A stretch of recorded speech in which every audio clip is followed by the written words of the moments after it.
Shalom saudara-saudaraku yang terkasih, apa kabar? Tetap luar biasa, antusias, semangat, amin. Nah, saya percaya saudara-saudara yang terkasih, kalau saudara mempunyai semangat, maka saudara itu akan gak gampang capek, gak gampang letih, gak gampang lesu gitu ya. Tapi saudara akan melihat hari-hari yang saudara jalani itu penuh dengan antusiasme. Ya, saudara akan melihat, wah, ini Tuhan sudah kerjakan. Tuhan sudah bantu ini. Tuhan sudah berperkara dengan hal yang ini. Dan Tuhan sudah menyatakan kemuliaannya dalam hal ini.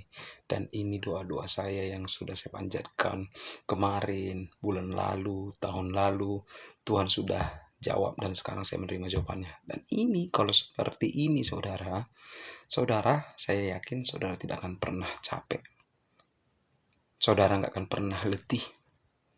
Saudara nggak akan pernah lesu. Kenapa? Karena saudara melatih pikiran saudara untuk memikirkan hal-hal yang baik, untuk memikirkan hal-hal yang penting, untuk memikirkan target-target, tujuan-tujuan yang saudara mau capai di atas dari semua yang penting-penting tadi.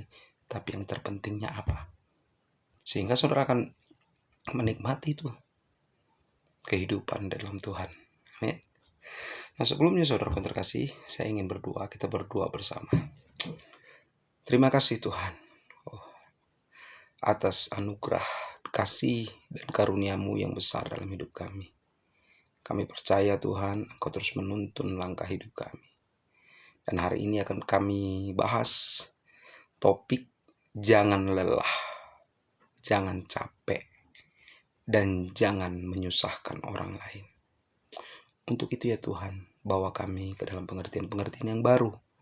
Bawa kami ke dalam firman-Mu, supaya kami bisa melihat mana perbedaan jiwa, mana perbedaan roh, mana kehendak Allah, dan mana kehendak daripada kekuatan kami sendiri Tuhan. Kami mau memakai anugerah-Mu, kekuatan-Mu, bahkan kami mau melihat agenda Tuhan terjadi dalam hidup kami. Bukan kami yang hidup, melainkan Allah yang hidup dalam hidup kami. Bukan apa yang kami rencanakan tercapai, tetapi biarlah rencana Tuhan yang tercapai. Dalam nama Yesus. Amin. Nah, saudara yang terkasih, kita akan membahas tentang jangan lelah, jangan capek, dan jangan menyusahkan orang lain. Amin. Nah, ini saudara, hari-hari ini ya, kita bisa melihat bagaimana orang-orang yang suka menolong itu mempermudah langkah hidup orang lain, mempermudah jalan hidup orang lain. Tetapi ada juga yang di dalam seperti Alkitab katakan orang-orang Farisi. Mereka itu menambah beban-beban baru kepada orang-orang yang memeluk agamanya.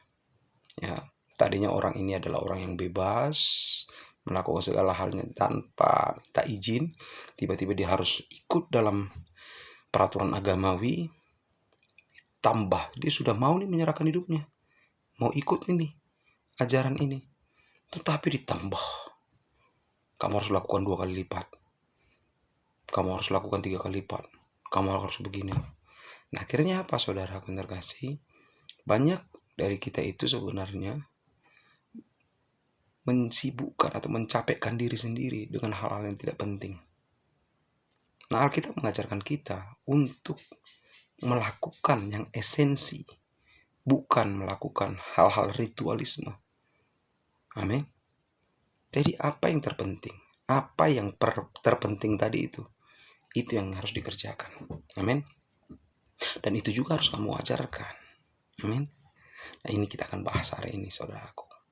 Semoga saudara tidak bosan, dan semoga pertanyaan-pertanyaan saudara sewaktu ini ikut melihat tayangan ini bisa terjawab, bisa terpuaskan, dan bisa menerima. Amin.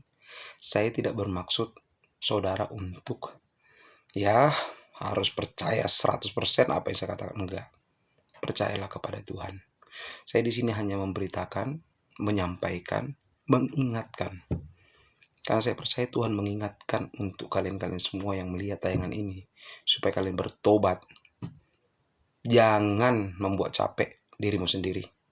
Jangan membuat capek orang lain. Ya. Haram hukumnya. Ya. Maka Yesus mengatakan kepada murid-murid Tuhan Yesus, siapa yang menyesatkan anak kecil ini, hendaklah batu kilangan diikatkan di lehernya dan dilemparkan dia ke laut. Sangat mengerikan, saudara.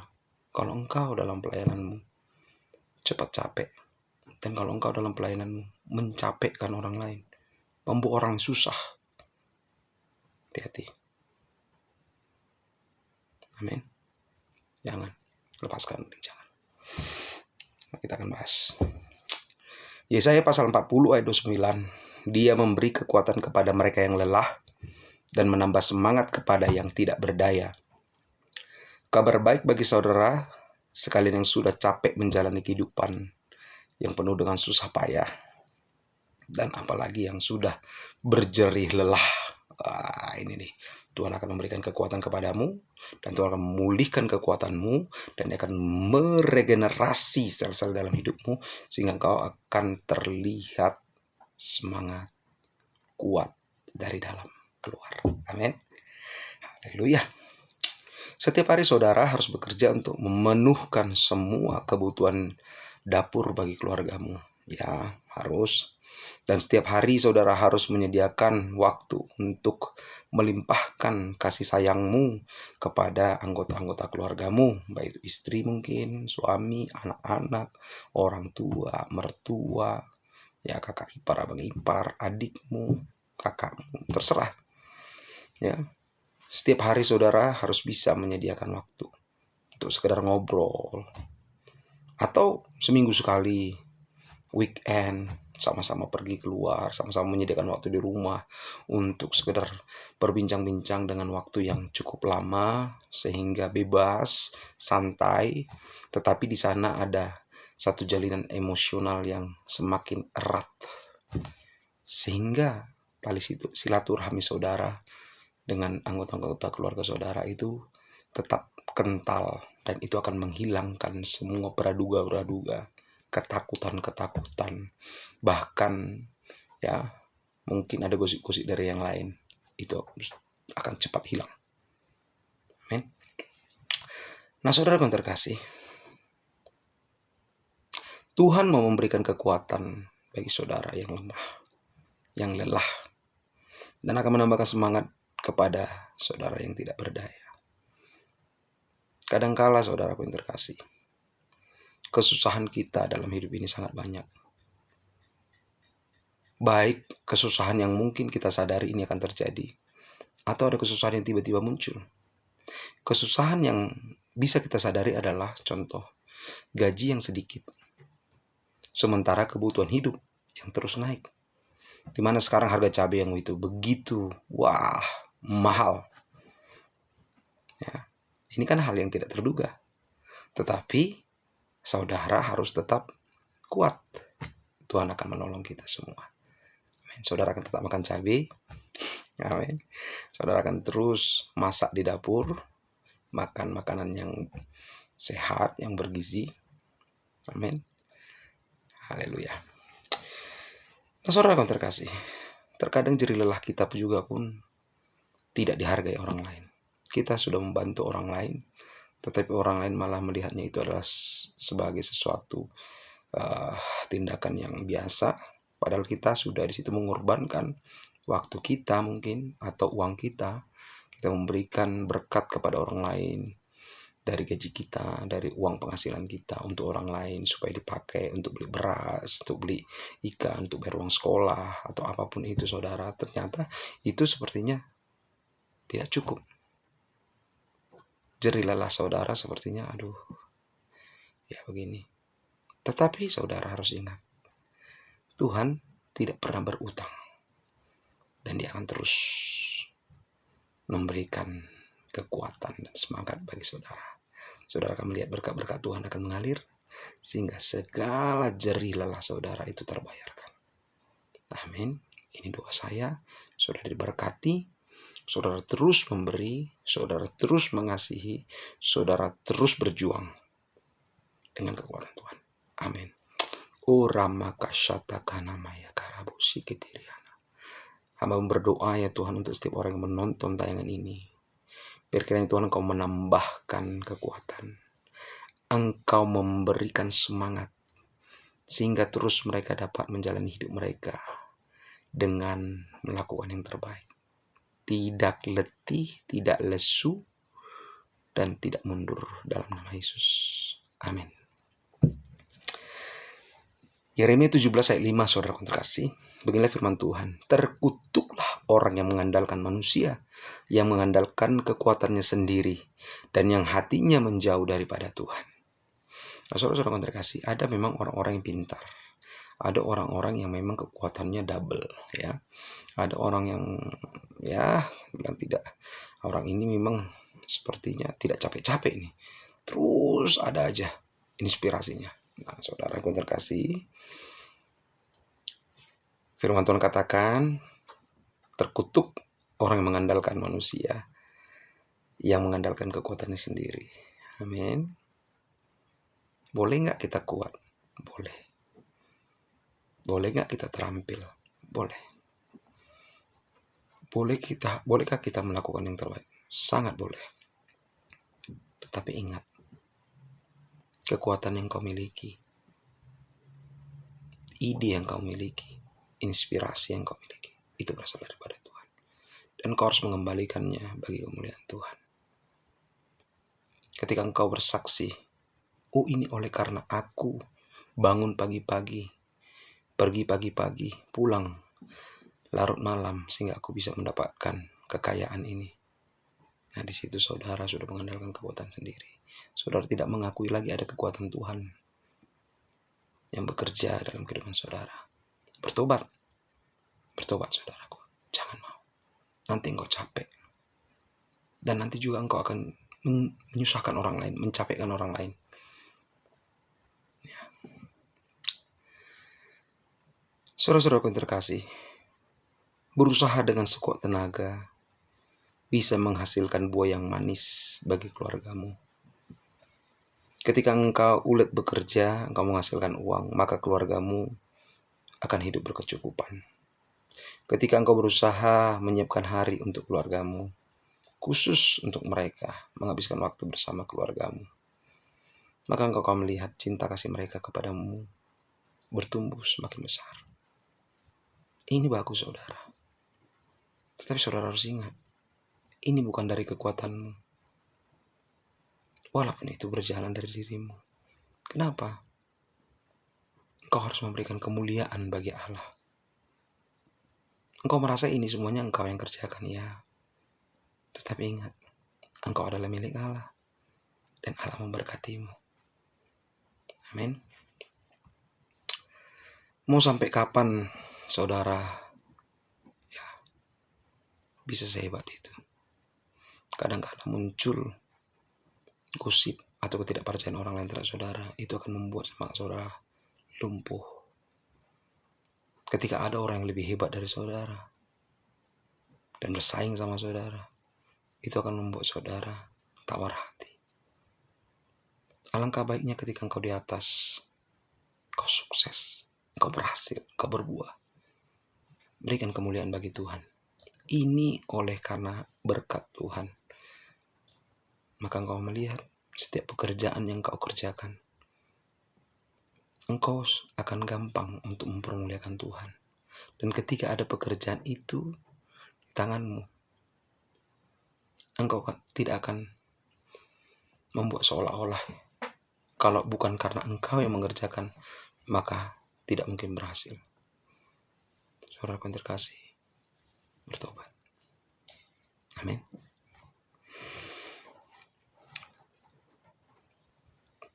Kejadian 11 ayat 5-7. Ini kisah tentang Babel. Di sini Tuhan mengakui kekuatan manusia. Kejadian pasal 11 ayat 5-7. Lalu turunlah Tuhan untuk melihat kota dan menara yang didirikan oleh anak-anak manusia itu. Dan Dia berfirman, mereka ini satu bangsa dengan satu bahasa. Untuk semuanya ini barulah permulaan usaha mereka. Mulai dari sekarang apapun juga yang mereka rencanakan, tidak ada yang tidak akan dapat terlaksana. Baiklah kita turun dan mengacau balaukan di sana bahasa mereka sehingga mereka tidak mengerti lagi bahasa masing-masing. Tuhan mengakui ada kekuatan manusia. Engkau memang diciptakan dari Tuhan, saudaraku. Sehingga kekuatan yang luar biasa itu ada padamu. Engkau lebih hebat daripada ciptaan makhluk ciptaan lainnya, hewan-hewan, tumbuh-tumbuhan. Engkau pasti lebih hebat, saudaraku. Bahkan dikatakan dalam kitab, engkau lebih berharga daripada malaikat. Begitu luar biasanya penghormatan, penghargaan Tuhan atas hidupmu. Oleh karena apa? Engkaulah ciptaannya. Engkau diciptakan sempurna. Engkau diciptakan serupa dan segambar dengan Dia, dengan Allah. Jadi setiap hal yang melekat dalam diri Allah ada kelebihan. Malaikat yang adalah roh itu adalah ciptaan Allah. Luar biasa kelebihannya, saudara. Amin. Amin. Haleluya. Saya merasa ada orang-orang yang hebat di antara saudara sekarang yang menonton ini. Saudara mau katakan, setiap orang harus upgrade, setiap orang harus hebat, setiap orang harus menjadi sesuatu, mempunyai pangkat, mempunyai jabatan. Saya setuju. Tetapi yang saya mau sampaikan adalah, ketika engkau dalam posisi itu, permuliakanlah Tuhan. Akui Dia. Sebab firman Tuhan katakan, jikalau manusia mengakui Yesus, mengakui Allah di hadapan orang-orang lain, maka Yesus, maka Allah sendiri akan mengakuinya di surga nanti. Tetapi kalau orang gak mengakui lagi, gak mempermuliakan lagi Yesus, maka dia pun tidak akan diakui lagi di hadirat Allah.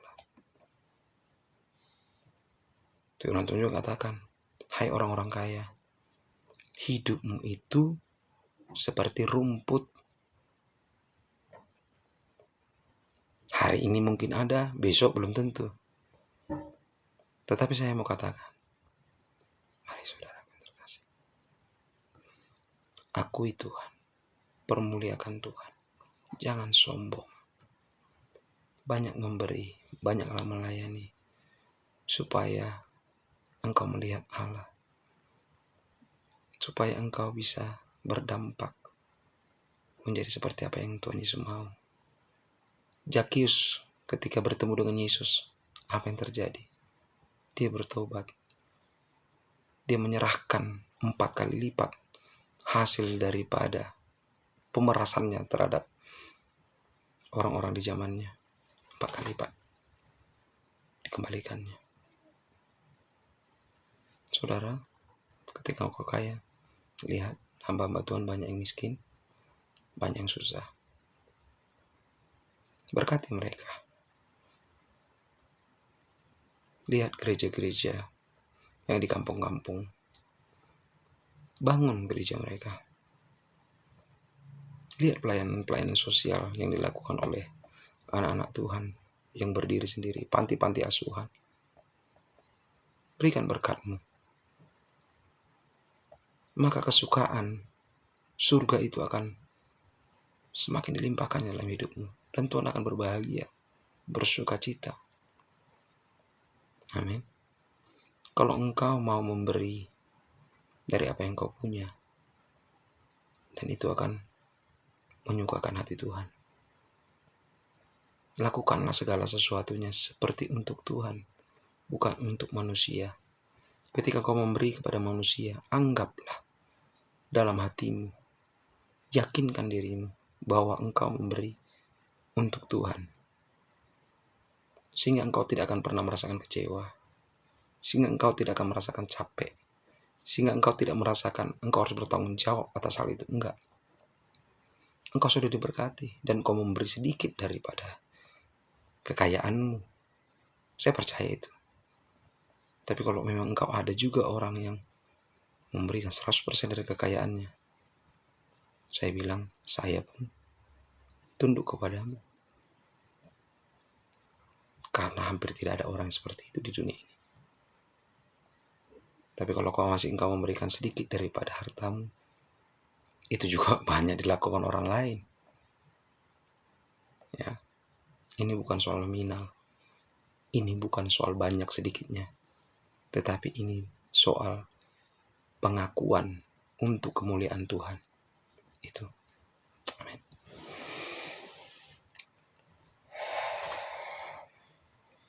Jadi saudara-saudara yang terkasih, saya melihat kehidupan kita kekristenan saat ini juga. Ini menurut pandangan saya. Dulu ada gereja hanya satu, yaitu Katolik, Roma Katolik.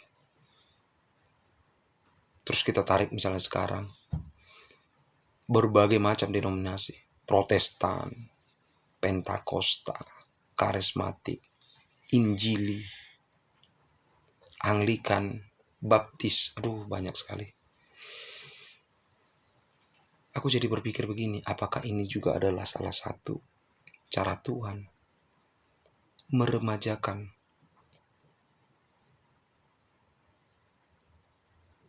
gerejanya? Mungkin dilihat Tuhan, ini udah mulai kekuatan manusianya nampak.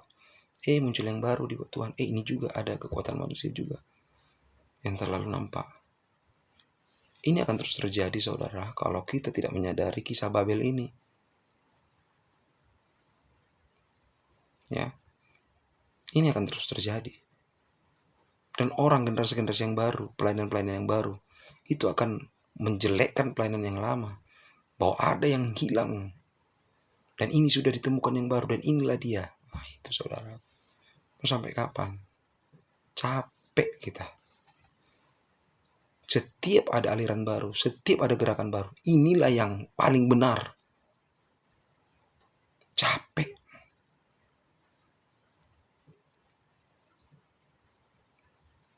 Mari saudara, jangan lagi kita menyusahkan diri dengan hal-hal yang tidak esensi. Yang esensi apa? Amanat agung Tuhan Yesus. Pergilah, jadikanlah segala bangsa muridku, dan baptislah mereka menurut apa? Allah. Allah Bapa, Allah Roh Kudus, Allah Anak. Dan beri kepercayaanmu kepada Tuhan. Bahwa setiap yang sudah engkau layani, serahkan dia sama Tuhan betul-betul. Jangan engkau kontrol begini. Maka engkau membuat dia lebih-lebih dari dirimu. Menakutkan. Seharusnya setelah engkau menginjil melayani dia, serahkan sama Tuhan.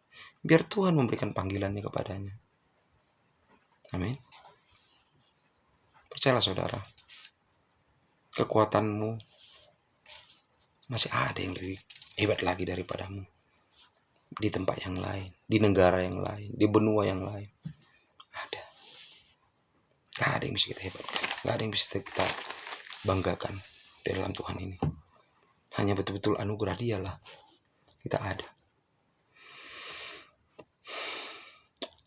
1 Korintus pasal 3 ayat 1-3. Kita baca sendiri nanti di rumah saudaraku. Tetapi saya mau mengambil yang ayat 2-nya. Susulah yang kuberikan kepadamu, bukanlah makanan keras, sebab kamu belum dapat menerimanya, dan sekarang pun kamu belum dapat menerimanya. Banyak terjadi perselisihan. Kenapa? Ini yang paling benar. Itu salah. Ini. Selama ada mindset yang seperti itu, saudara, supaya saudara ini bukan melayani Tuhan, tapi melayani dirimu sendiri. Tapi firman Tuhan katakan, ternyata kamu situasi anak-anak.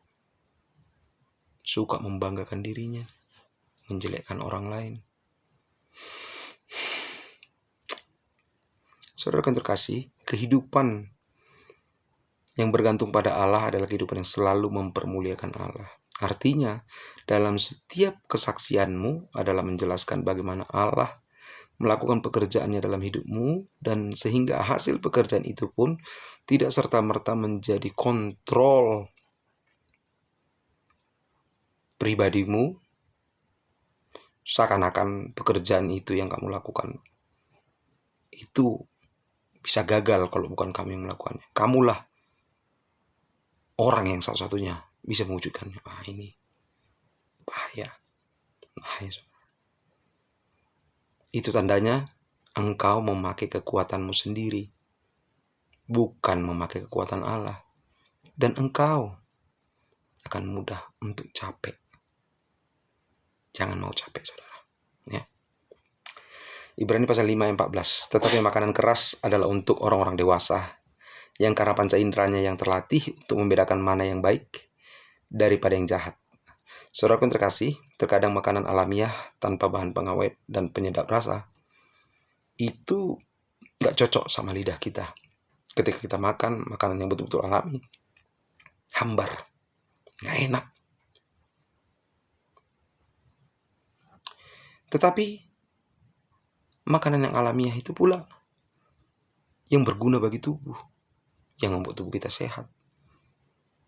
Bahan makanan yang mengandung pengawet, penyedap rasa, micin, dan lain segala macamnya, itu gampang masuk dalam tubuh kita. Tetapi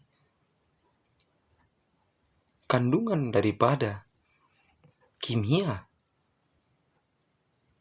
itu pun masuk juga dalam tubuh kita. Itu akan merusak urat-urat kita, saraf-saraf kita, bagian-bagian dalam kita yang halus-halus tadi, yang membuat kita cepat tua, sakit-sakitan. Nah itu saudara, sangat berbahaya. Makanan enak hanya untuk anak-anak, tetapi makanan yang keras, yang tidak enak, itu untuk mereka yang sudah dewasa, yang panca inderanya sudah terlatih, dan yang gak mempersoalkan apa yang ada di depan mereka. Tetapi mereka akan melihat apa sebenarnya maksud Tuhan, apa yang terpenting ketika hal itu terjadi dalam hidup mereka. Nah, saudara pun terkasih, engkau harus dewasa. Engkau harus bisa makan makanan keras. Jangan mempersoalkan lagi hal yang gak penting, gak esensi, yang gak membuat engkau masuk surga. Jangan. Capek diri mati. Ya. Ibrani 6 ayat 1-2. Sebab itu marilah kita tinggalkan asas-asas pertama dari ajaran tentang Kristus dan beralih kepada perkembangannya yang penuh. Jangan lagi kita meletakkan lagi dasar pertobatan dari perbuatan yang sia-sia dan dasar kepercayaan kepada Allah, yaitu ajaran tentang pelbagai pembaptisan, penumpangan tangan, kebangkitan orang-orang mati, dan hukuman kekal. Yang lagi persoalkan, ini baptisnya Pak, dia harus mengambang. Oh my God, ngeri banget. Baptisannya Pak, harus ditenggelamkan di sungai Yordan di Israel sana. Oh Tuhan Yesus, untuk membaptis saja begitu mahalnya tiket ke Israel. Berhentilah saudara. Jangan membuat capek orang lain. Nggak esensi itu. Nggak penting. Euforianya itu semua.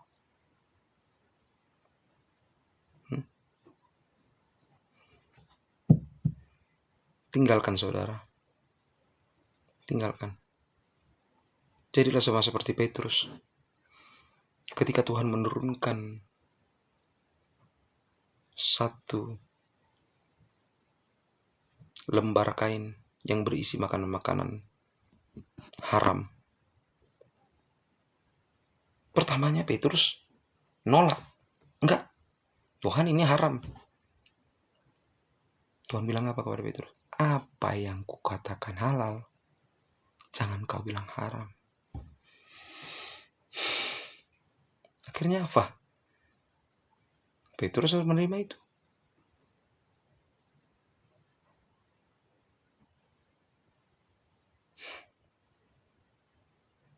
Kita menganggap ritual ini yang paling penting, karena ini yang menyelamatkan hidupku. Saya mau katakan, belum tentu itu penting bagi orang lain. Karena Tuhan memanggilmu itu sempurna, sesuai dengan apa yang diinginkan hatimu.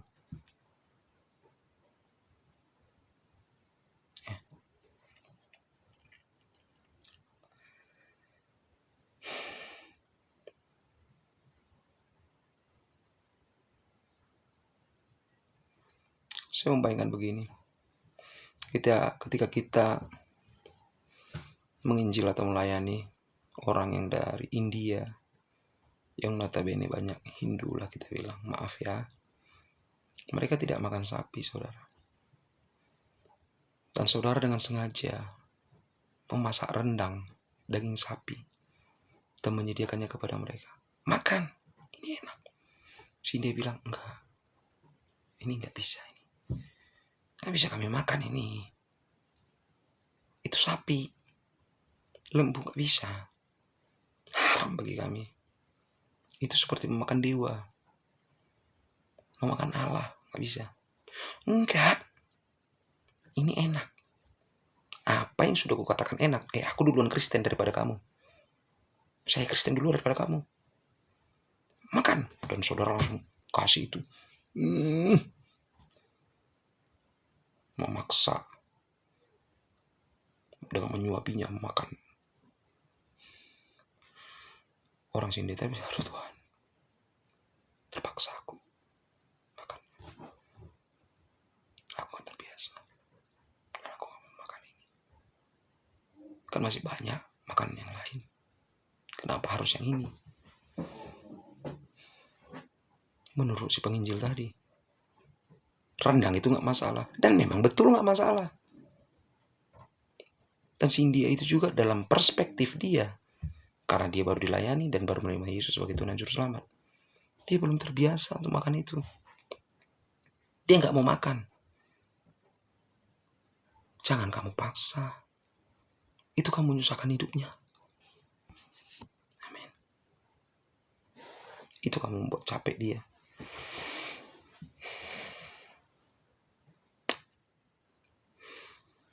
Marilah perbaiki ritualmu, saudaraku yang terkasih. Sakramenmu perbaiki. Lihat perkembangan zaman ini. Apakah engkau mau memegang, mempertahankan yang lama, sementara zaman berubah, dan malah engkau tidak berdampak, tidak menginjil, tidak menjangkau jiwa lagi, dan tidak ada orang lagi yang datang kepadamu untuk dibaptis, didoakan. Karena engkau terlalu ketat pada prinsip ritualmu. Berhentilah, saudara. Jangan membuat capek orang lain. Bertobatlah. Akuilah. Memang kamu terbatas. Dan zaman keemasanmu, zaman keperkasaanmu itu sebenarnya sudah lewat. Kasih kesempatan untuk orang-orang yang muda untuk melayani dengan kemampuan mereka. Amin. Dan lihat, gerejamu akan penuh. Dan kehidupanmu akan bersemangat lagi. Bahkan Alkitab mengatakan, Daud melayani Tuhan seturut kehendak Allah pada zaman itu. Dia tidak melakukan pelayanan yang pada zamannya Saul, raja-raja yang sebelumnya juga. Baca kitab Daud, saudara terkasih. Banyak yang bertentangan dalam hidupnya sebenarnya. Memakan roti dari kemah suci, kemah Allah itu pantang. Itu harus imam-imam, tetapi dia memakan. Dan Tuhan kenapa gak marah? Malah Tuhan bilang, Daud ini adalah orang yang paling dekat dengan hatiku, dan aku berkenan kepadanya, katanya. Bayangkan saudara. Ya, saudara review lagi deh. Banyak orang mengatakan gini, aku gak mau ikut-ikutan lagi ritual adat. Adat Jawa kek, adat Batak kek, Makassar kek, Betawi kek. No adat. Hei, kamu sebenarnya disuruh, firman Tuhan katakan apa? Jangan engkau membuat patung yang menyerupai Tuhan, dan jangan kau menyembah ilah daripada Allah. Kau tidak disuruh untuk meniadakan adat. Betapa berdosanya kau itu. Siapa suruh kamu itu meniadakan adat? Sementara adat yang kau pakai adalah adat Yahudi. Alkitab itu adat Yahudi. Gayamu itu seperti gaya orang Barat, Amerika, Inggris. Pakai jas. Kamu yang tinggal di Indonesia itu dulu sama kayak orang Papua, telanjang. Sombong nih, bukan main. Kamu melakukan yang tidak esensi. Masih lagi kamu menganggap itu yang paling benar. Gak boleh ulos. Ulos kan dicetak di pabrik sekarang. Bahkan aku melihat ada orang-orang yang menenun ulosnya, gak ada lagi pakai ritual-ritual, potong ayam, potong sapi, potong manusia. Gak ada. Gak ada. Di mana kamu tengok sekarang? Kalau memang ada, jangan beli dari orang-orang yang berdukun. Ya, saya menolak perdukunan. Jangan beli. Amin. Tapi bukan berarti kamu gak boleh ulos. Adat itu kan menghargai orang tua, menghargai nenek moyang, dan adat itu adalah jalinan antara kamu dengan orang lain. Kenapa kamu putuskan dan kamu nyatakan itu tidak berguna dalam kerajaan Allah? Stop menyusahkan orang lain. Stop menyusahkan orang lain, saudaraku. Amin. Janganlah susahin orang lain. Tolonglah. Tolong. Amin.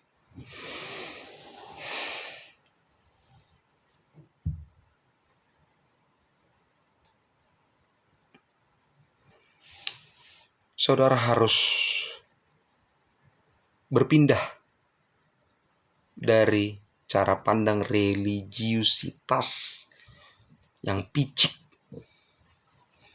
kepada religiusitas yang murni, yang sesuai dengan ajaran firman Tuhan. Amin. Jangan picik, jangan pakai pikiranmu, oh ini salah, oh itu salah, oh aku melihat begini salah. Atau ada orang yang mengatakan kepada, oh itu salah, kau ikut-ikutan salah. Berdosa kamu. Membuat susah orang lain aja. Saya pribadi gak suka menyusahkan orang lain. Janganlah.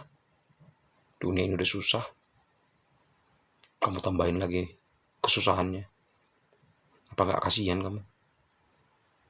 Tobatlah.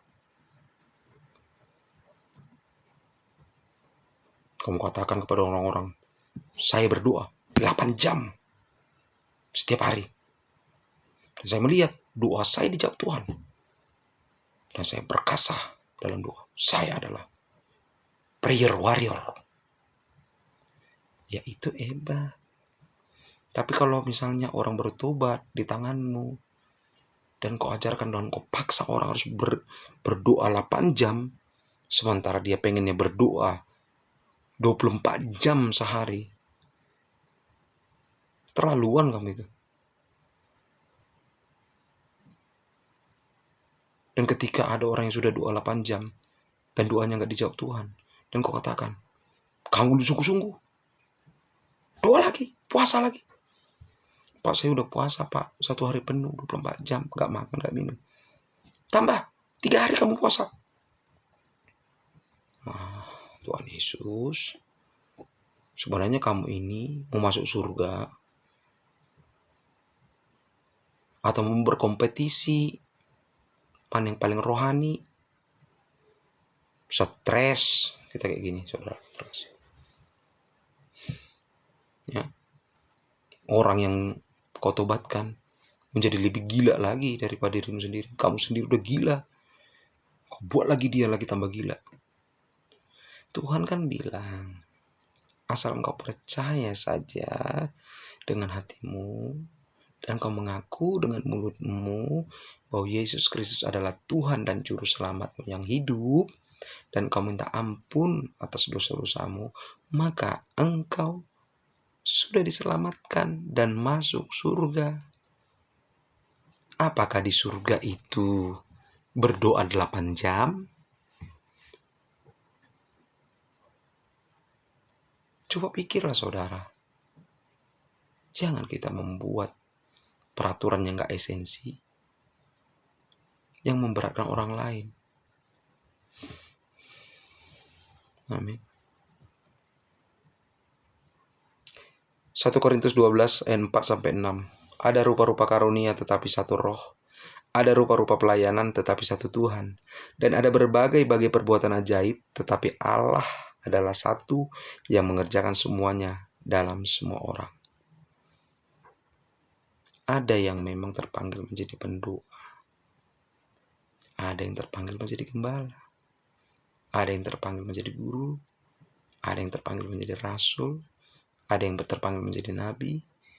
Ada yang terpanggil menjadi penginjil. Semuanya hebat. Semuanya panggilan. Ada kuasa Allah mengalir. Yang membuat itu terjalin dengan sempurna adalah apa? Engkau mempermuliakan Allah dan engkau memperkatakan bahwa itu adalah karya Tuhan dalam hidupmu, sehingga engkau bisa melakukan itu. Kemuliaan kembali kepada Allah, bukan kepadamu. Bukan seberapa hebat kau berpuasa maka engkau memenangkan satu wilayah, saudaraku. Enggak. Tapi karunia itu sudah berjalan dalam hidupmu. Siapa kamu? Dosamu begitu banyak.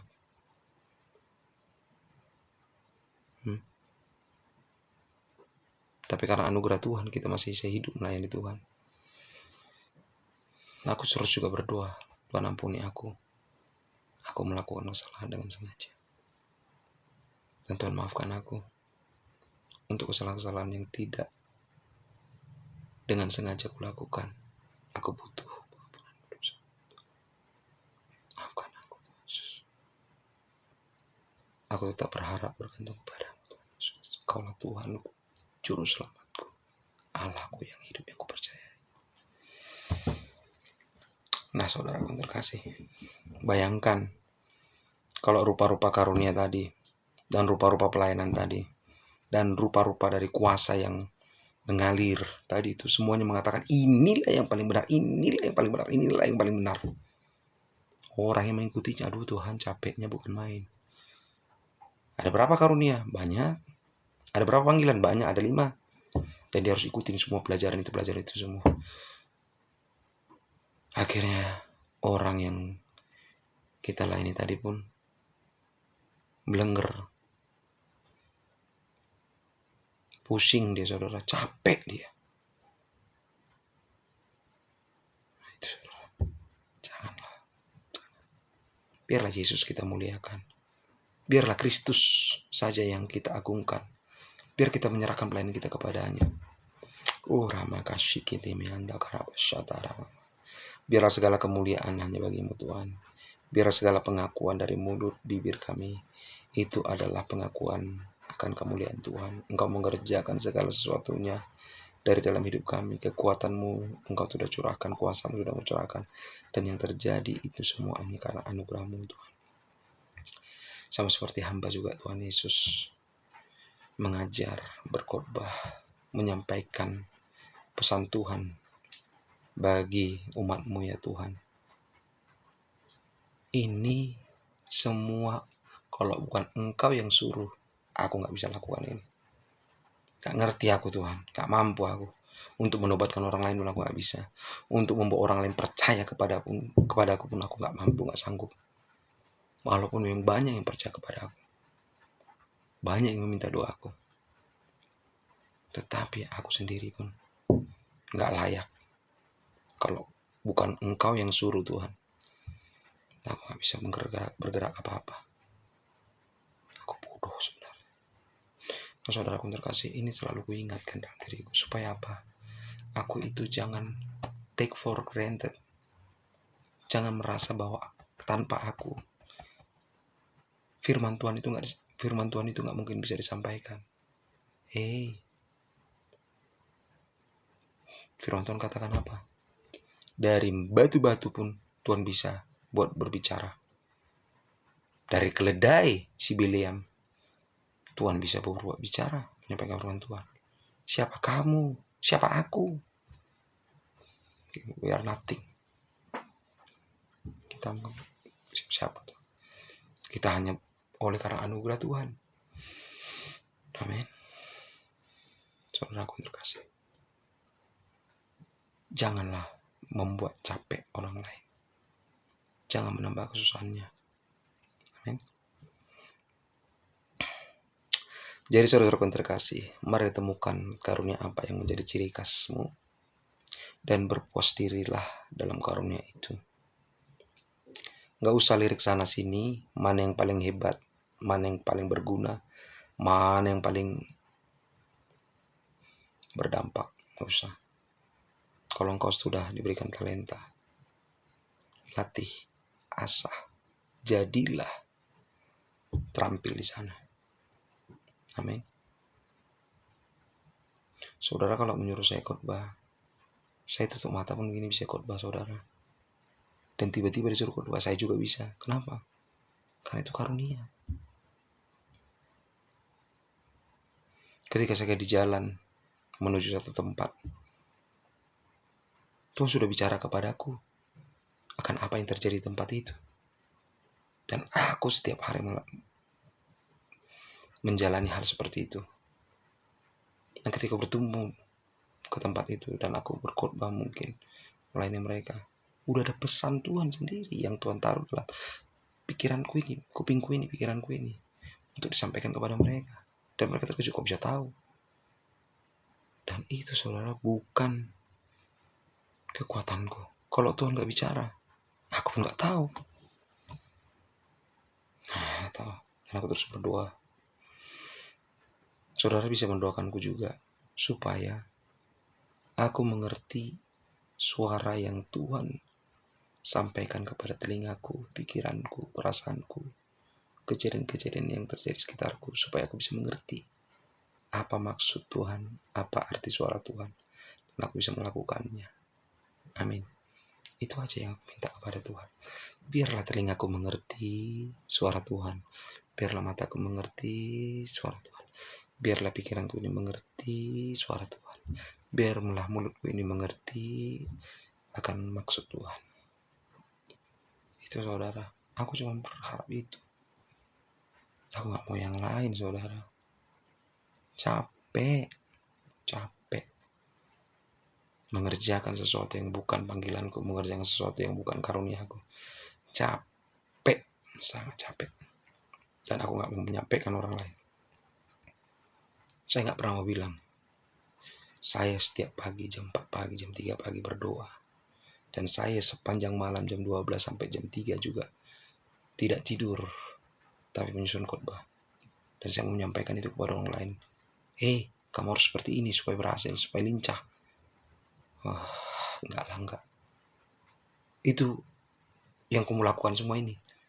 Ini karena Tuhan suruhnya, makanya ada kekuatannya. Kalau nggak Tuhan suruh, melelahkan. Nggak semua orang bisa. Amin. Saudara harus ingat bahwa kerohanian orang lain itu tidak 100% tanggung jawab saudara. Kasih ruang untuk Tuhan supaya bisa bekerja. Kasih ruang kepada Tuhan supaya dia bisa melakukan hal-hal yang ajaib dalam hidup seorang itu. Agar panggilan Tuhan atas orang itu nyata, dan orang itu bisa mendengar sendiri, dan dia bisa berinteraksi sendiri dengan Tuhan. Amin. Saudara kok ingin menutup dengan satu pertanyaan, ya. Mana yang lebih penting, sukses secara rohani atau berbuah secara rohani? Mana yang terpenting? Sukseskah atau berbuah? Nah, pertanyaan itu saudara, itu gampang untuk saudara jawab. Dan itu akan menentukan pola pikirmu. Apakah engkau rohani atau sebenarnya engkau ini adalah Farisi.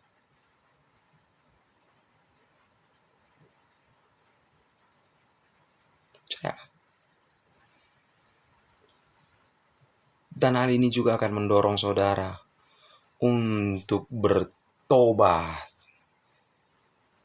dari kelelahan yang tidak berguna dan dari pekerjaan-pekerjaan yang menyusahkan orang lain, membuat orang lain capek. Kau bertobat di situ. Saya akan memberikan jawabannya. Saudara bisa cek. Kalau saudara punya teknologi AI, itu di WhatsApp juga ada, Facebook juga ada. Saudara bisa klik itu. Ketik pertanyaannya. Definisi sukses secara Kristen dan berbuah secara Kristen.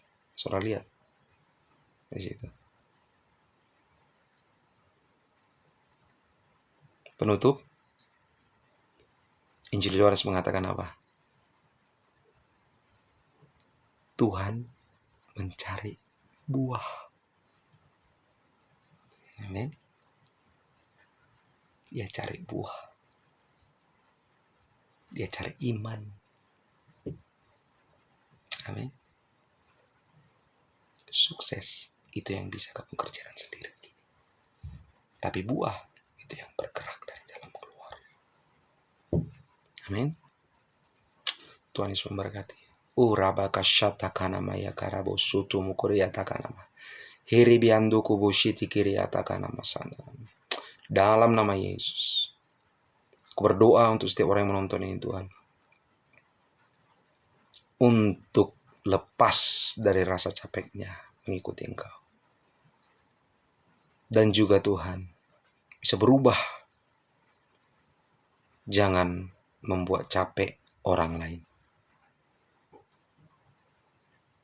Engkau membawa kami, mengajar kami Tuhan, untuk menjadi sahabat-Mu, bukan untuk menjadi seperti seorang Farisi. Berkat-Mu dalam hidup kami, dalam nama Yesus. Berkati Tuhan Yesus, saudara kami yang menonton tayangan ini, berkat melimpah dari mereka. Dalam nama Yesus. Amin. Tuhan Yesus memberkati saudara. Shalom.